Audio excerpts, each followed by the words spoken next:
Okay, welcome to Health Service Management 404, Ambulatory Care.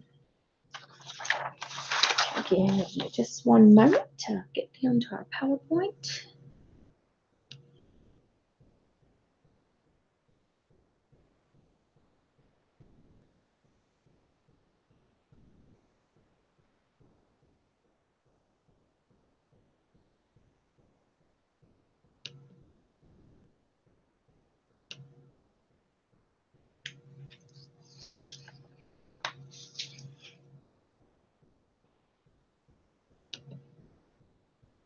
Okay, here we go. All right, we are picking up today on page 132 in our text under compensation and benefit programs. We're actually, we've talked a little bit about compensation, physician compensation and benefits in the past from previous chapters. But the whole purpose of physician compensation is in a way that we reward the physician members within a group that will enable and help the group and each one of its members to feel as if they are being reasonably rewarded for their work. There are many challenges out there regarding developing the different compensation systems, and I know that we've talked a little bit about that before. And there's a whole host of different things that can take place. But ultimately, your goal is to develop a system that is going to be an acceptable system for each one of the physicians. That may mean that you have some basic concepts within that compensation and benefits package where you may have, hospitalization covered for them with plans that are what we consider the Cadillac plans. And a lot of times, too, the physicians have their own little network of physicians, and they kind of take care of each other, across different practices. It's a little bit uncommon to have physicians within the same practice taking care of each other. Most of the time, there's a physician in another practice or a group of physicians in another practice. They may agree to see group practice A and group practice B that's seeing group practice A may be being seen by group practice D. Those are just some different ways in which they can each have their own health care, and that's part of that benefits program. But we do need to keep in mind that there is absolutely no such thing as an equitable physician compensation system. The best that you can hope for is to have one that is acceptable.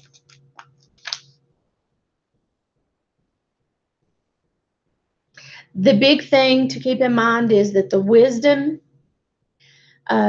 is to be observation in the recognition of the work physician, and they are going to vary. Therefore, they cannot be measured on any one particular single scale. Ultimately, the core work requirement of any group practice is caring for the patients, and it can be readily valued and looked at through the cash that is collected for each week. And they do that routinely by looking at your accounts receivable or by the relative value units of the work that is done. But we do have to keep in mind there is so much other valuable work that they do that cannot be easily measured. So that brings us to the question of how do we compensate a senior physician who has been in a practice for a long period of time and has a really strong relationship in that practice.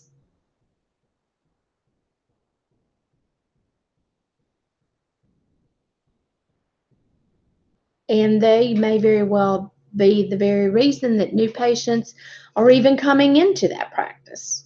So how do we value the physician who is, that's another question, and how do we value the physician who's the doctor's doctor in the group?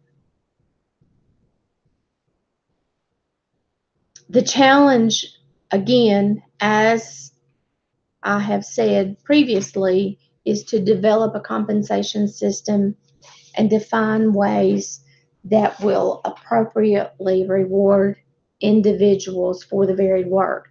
Therefore, no compensation benefits program is ever going to be the same because of the different needs and what is constituted as acceptable by the various physicians.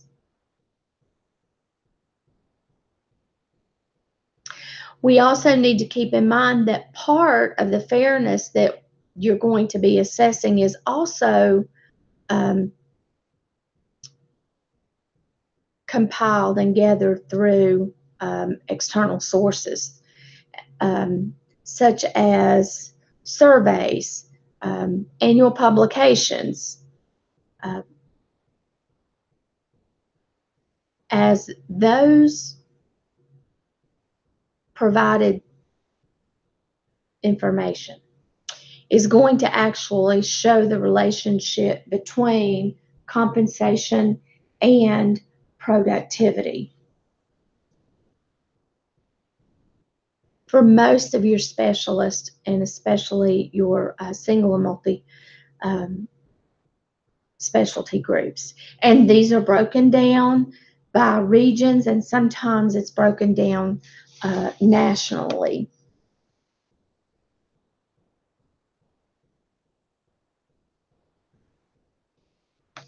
And some of these external factors are gathered from the physician's compensation and productivity or production surveys from the MGMA of 2004 and your medical group compensation and financial surveys, which is your AMGA and RSM of 2014. These are and are a significant part of the perceived fairness. They provide you with that information to show you what is perceived as the fairness in a group through some of the perception of the internal fairness.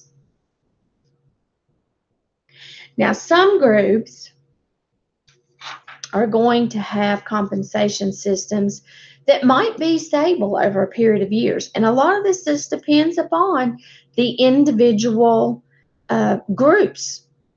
And this is particularly true whenever you have a group that has a strong culture, where individual physicians have found value in being part of a group. Because these physicians are not interested in leaving the group. They're quite happy being there.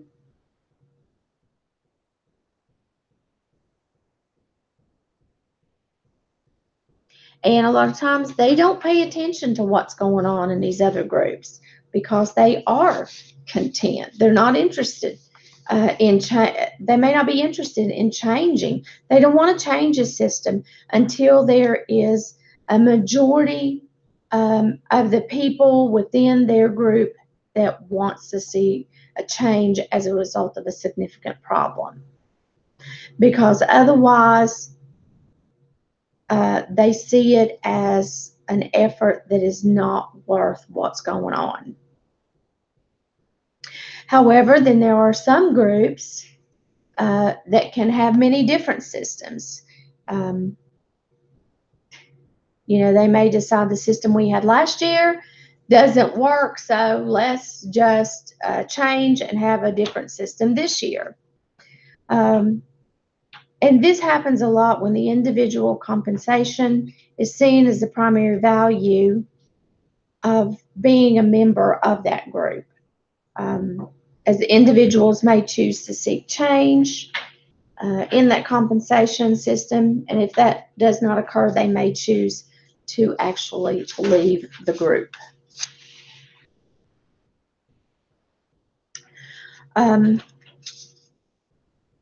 There is a lot of effort that goes into measuring the value of the work that is performed by the different members in a group, and they do this through quantifiable and non-quantifiable means. Some of their work, as we've said earlier, is measured by objective measures through dollars or the RVUs. And there are other work that requires subjective measures such as the assessment of the group leadership, as well as the degree to which the individual actually serves the group through committees, research, and education. Now, I do know that these, and guys, don't think that this is really not used out here in the practices, because it truly is. These RVUs and the dollars that are generated within these practices, these different group practices, are definitely assessed. The group's leadership is definitely assessed as well. And they do look to see what type of work the group does through committee, out in the community, if they have any research, educational type things. I know this for a fact, that anytime a hospital, we have seen that the practice of buying practices being bought up by large healthcare organizations such as your hospitals, research centers,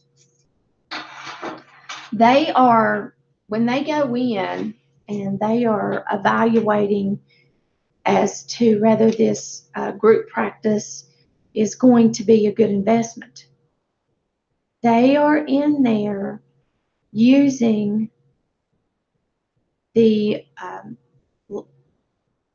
books and looking at the cash, what is being generated,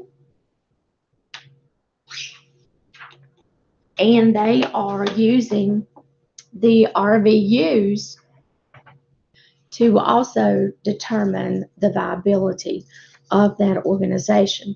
Because, when they go in there and they buy up a practice, then that means they've not only bought that practice, but then they're going to have to go back to the drawing board, because they are going to have to negotiate a new contract of compensation and benefits for those physicians. And you may sit there and you may be thinking to yourself, well, why in the world would they have to do that? Because if they're being bought by the hospital, a hospital already has compensation and benefit packages in place. Yes, they do for their normal employees, but your physicians are going to have their own individual packages that have been worked on and developed for the individual need of that physician. You're looking here on your PowerPoint at table 6.4 that you can find in your textbook on page 135. This is a table of strengths and weaknesses of the various measures of production.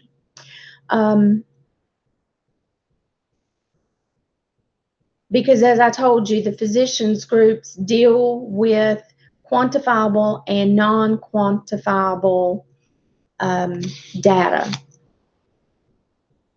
And each one of these, your gross charges, you can look at your strength, a measure of the work volume. That tells you how much volume they are seeing through the practice. If you've got 4 doctors and you're seeing 100 patients a day,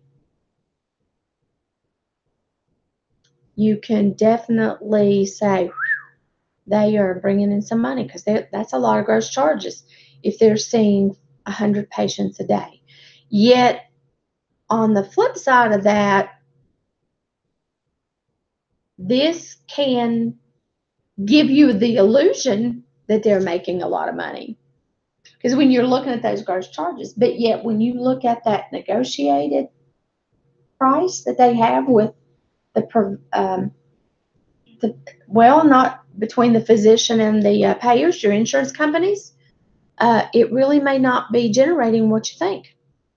So if you have 100 patients coming in, and and that's a day, times, let's say on the low side, $100. What is that? How much is that? $10,000 or 100,000? 100,000. Yeah, that sounds like a lot of money, doesn't it? But of that $100, they may only get paid 40 of it.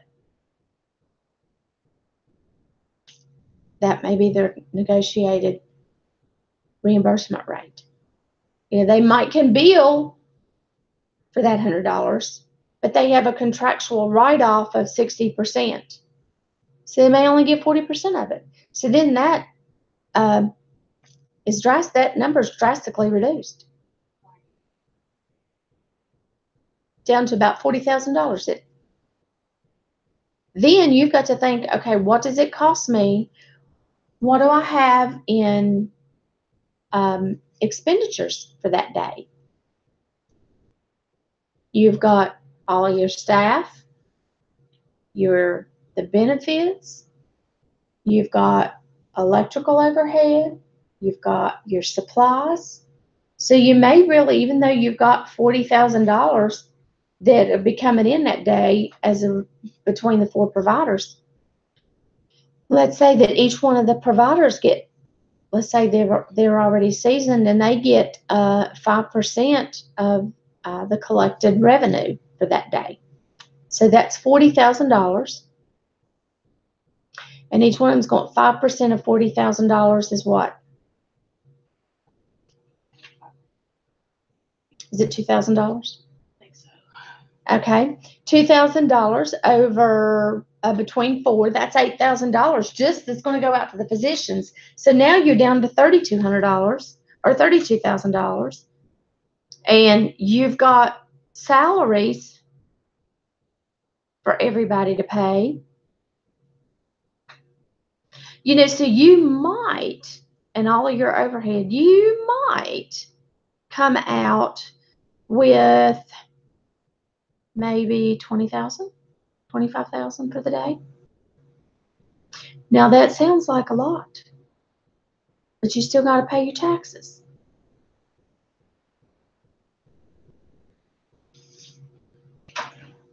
So there's a lot of different things that come into play that have to be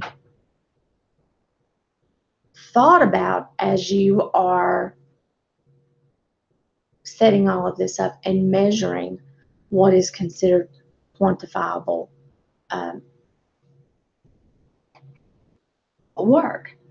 Because the next thing is the actual collected revenue. But let's think of this too. Not everybody that came through that door is going to have insurance that's going to reimburse at that rate. That was in the very best case scenario. If you have a Medicaid patient that comes through there, you might get paid, hypothetically, $10 of that $100. And that is all you can collect. That is all you can collect. Or you may have people who come in that have no insurance at all. and they may not pay. It may get turned over into collections. And then if it gets turned over in collection, there's a whole nother set of fees that's got to come off of your bottom line. So you see what I'm saying? There are so many things, because then, what if you've given out medications or shots? Because those are things like a shot, that's this whole separate charge.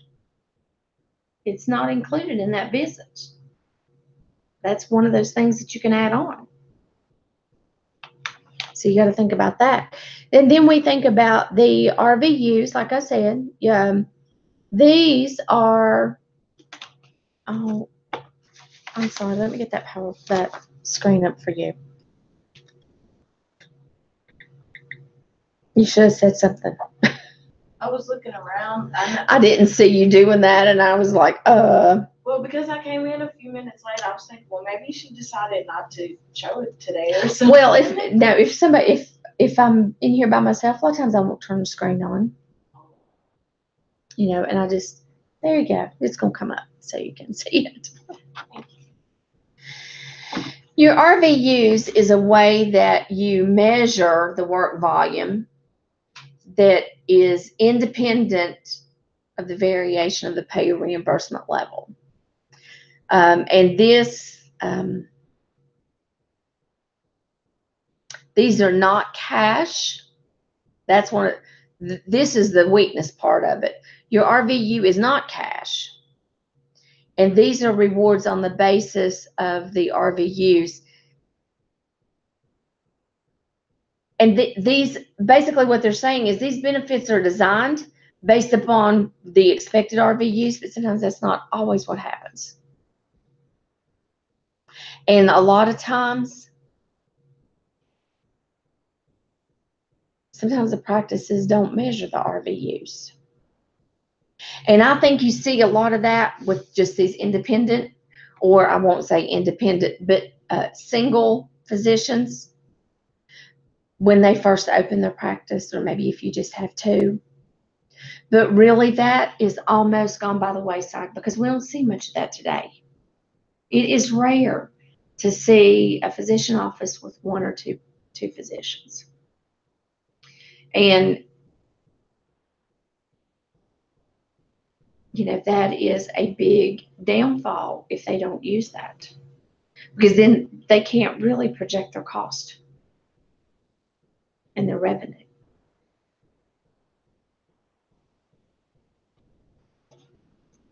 The big benefit of the RVUs is it is a good way to measure work in a compensation system. Kind of almost, this is for illustrative purposes only. Just like if you were working in a factory and you worked on a production line. If your production was, let's say you're working in a sewing factory, and let's say we're going to say you're seaming up the side of the garments, just seaming up the sides, two sides. Let's say you're supposed to be able, and they have them in bundles, so I don't know how many is going to be in a bundle. We'll say there's 2 dozen in a bundle. We'll do it that way. And let's say in an 8-hour shift, they say your production, which is what you should be able to sew in an 8-hour shift, is 25 bundles. And you are paid your hourly wage for that. However, anything that you sew over and beyond that 25 bundles, you would be paid bonus money for each bundle over that. So if you made $10 an hour and you worked 8 hours, that's $80 you made that day, right? And you sewed, let's say on Monday you sewed your 25 bundles. So that was your $80. On Tuesday, you sewed 30 bundles. So you sewed 5 bundles over your production for that 8 hours. So for every bundle that you sewed over 25, you get an extra $5 a bundle. Well, you sewed 5 over. You're being compensated for your volume by $5 every bundle. So that would have been, now you sewed 5 over. You sewed 30 as opposed to 25. Right, it's $15. You get paid, yeah, $5 over per bundle. So, and you said 5 bundles over, so 5 times 3 is 15. Yeah, you're right. So that's an extra $15. So that day you made $95 for that day. And let's say you did that every day over that. So in the next 4 days, you made an extra $15 for 4 days. That's an extra $60 a week that you were being compensated. That's kind of the concept with the RVUs, not in that it's volumes per individual patient, but it can be volume for actual procedures, shots, tests, anything else that goes over and beyond what's in that office visit that can generate income, because that's what they're looking at. Relative value units, the work relative value units. So you go in and you've had that office visit, and that flat office visit is that $100. But, you know, you've looked through the chart and you see, oh, this patient needs to have this vaccine, that vaccine. They haven't had their mammograms. It's time for their colonoscopy. You know, there's different things. So as a result of that, that's how all those billing charges are generated. That also is going to tie back to that work RVU, because that's work units. That's extra stuff that you can bill for. And then if the patient is compliant and you have a high enough percentage of compliance from your patient load, you may get extra reimbursement from your payers because your percentage of compliant patients are high. So that also increases your work relative value units. However, on the flip side of that, if your patients are not compliant, then you may get, over a period of time, you may get a decrease in revenue. And that's where we're going into that, the value-based reimbursement as opposed to the actual procedure. I mean, you're still going to have all those procedures, but if people are compliant, you're going to get a higher reimbursement as opposed to what your standard reimbursement is. Does that make sense to you? So then you have your revenue minus expenses. The advantage to this is that you're taking your net cash value of your work, of your group. That's everybody together.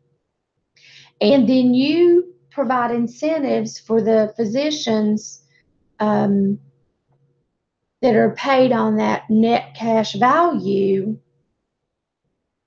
where they can go in and identify other ways to increase revenue and maybe decrease cost. So, and that could be, you know, if they can figure out an incentive, they may say, you know, Joe, if you can figure out a way to increase our practice revenue, or maybe it's going to be the physician owner. Let's do it this way.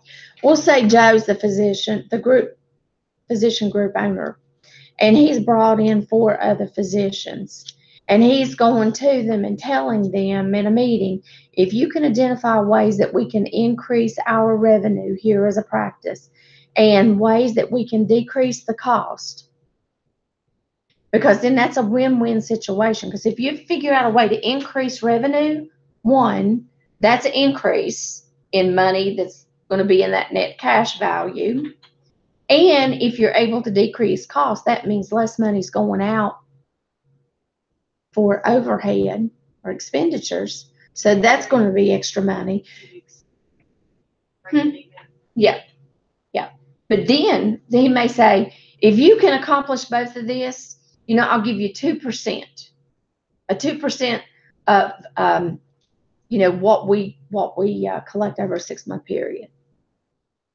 So that's their incentive, a 2% increase in that 6-month period. It's like a bonus. And I'll pull that back to the sewing factory example. Your production was set at 25 bundles a day, and you have exceeded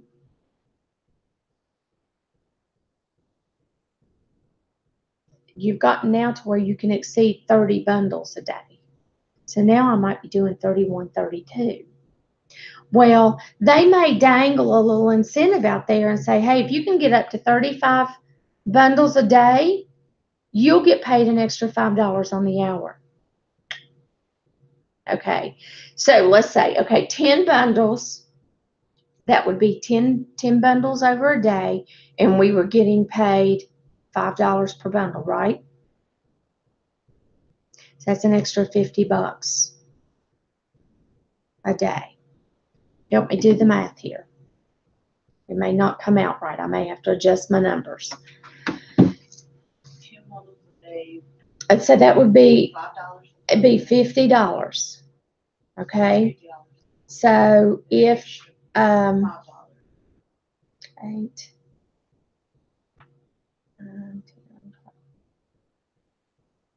see that I would have to increase that up to $20 an hour. I'd have to double their income for it to really come out ahead for them. Because if I told them they got paid $15 an hour as opposed to $10 an hour, they still make more money being paid per bundle. Actually, $10 more.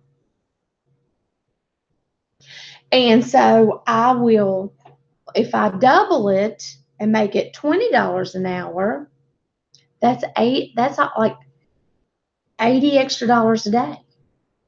If they can give me 10 extra bundles a day. I might just start sewing bundles. So then what happens is they'll allow you to do that for a little while. They might let you do it for 3 or 4 weeks. But then you know what happens? It's too costly. It's not costly. Because then what you've done, you're the one that's doing that. So everybody else that's doing what you're doing, the bar, you have already raised the bar for them. Because you're sewing more than they are and you're making big money. So in that 4 weeks, they're being coached. Let's say there's 5 of you in the line. The other 4 is being coached by the supervisor. In the instance of a physician office, the owner of the group is going to be in there coaching the physicians on how to increase their revenue and decrease cost. But in the sewing illustration, what's going to happen is at the end of that 4 weeks after you've been making that big money, they're going to, and production of the others have begun to increase.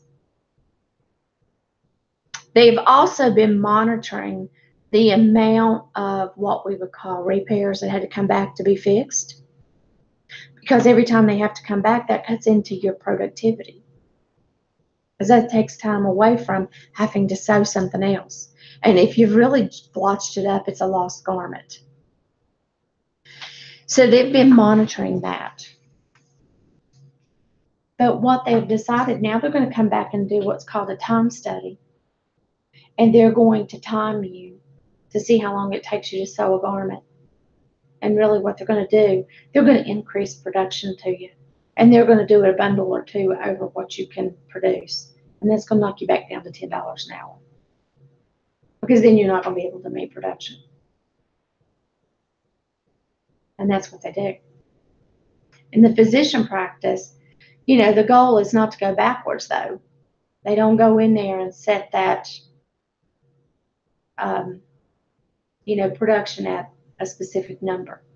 But they know it's been attained, so therefore they're looking to maintain. So if it doesn't maintain, then they're in there investigating as to why it's not being maintained. Is the physician not seeing as many patients? Has the patient mix changed? Has payer reimbursement declined? Has medical supplies and cost of other things increased? So they're constantly looking at that as well. So, excuse me. So it's really important to keep all of those things in mind, because developing compensation and benefit packages for these physicians are extremely complex. And they're going to be different everywhere you go. Because what would be the norm for us as to what physicians expect is going to be completely different, even if you went 2 to 3 hours away from here in any direction.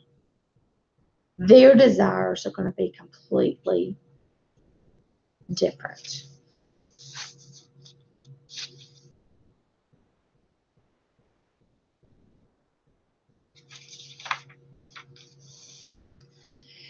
So how do we really decide? Hold on.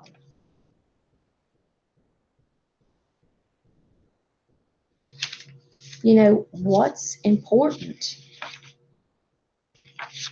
within and to the various individuals?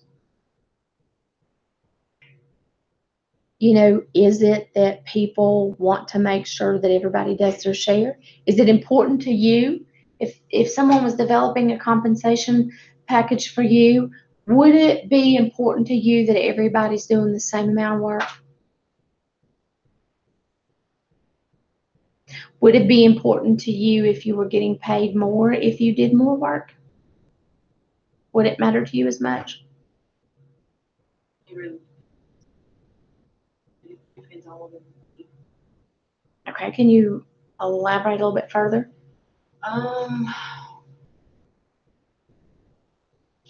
For example, at my job, I think I do a lot more cleaning than some of the other staff. But I don't think that I should be compensated extra for that, because I just think of it as I'm not doing it like in comparison to my coworkers. I'm doing it because I'm doing it for them. Mm-hmm. So it's like a kindness heart type thing, because I want them to be cared for in the best manner that I can provide. So in that situation, I guess it just would depend on the degree of more work. Okay. Maybe an example where I would want to be compensated is maybe if I had to travel for certain things, something like that. I would want to be compensated for that. It's an example where I would. Right. And and I understand that completely. And we want to feel like that when we are in a work environment and we are working with people who are in the same job description, so to speak, as we are, we want to know that we're all being looked at the same, and the expectations of each of us are the same. Even though that you may, do certain things more so than others, you still know that the expectation for yourself is no more or no less than someone else's because they may do some more of something than you do. It's almost kind of like that give and take situation. Um,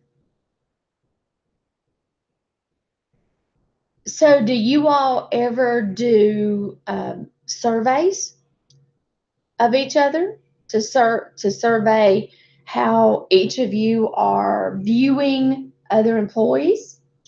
Now, that would have to be anonymous, of course. Not actual surveys, but we do have meetings, and if there's something that maybe everybody is not on the same page with, we all elaborate or try to establish a plan to where everybody's on the same page, or something new's been put in place that everybody's aware and how to go through a process together so that we all know, if this occurs, then what's the first thing you should do? What's the second thing you should do? So that everybody's kind of on the same page. Right. To be able to get good outcomes. I think we have already exceeded our time. Probably. I know, and you think just 10 minutes doesn't make a big difference, but man, it does. It makes a huge difference. We should already be in our other class.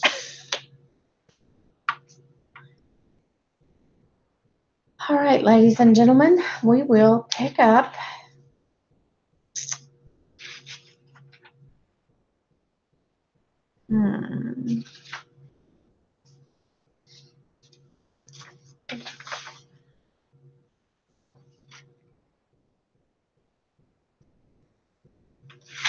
All right, we will just pick up, I guess, with this on Wednesday. There is no lecture question today.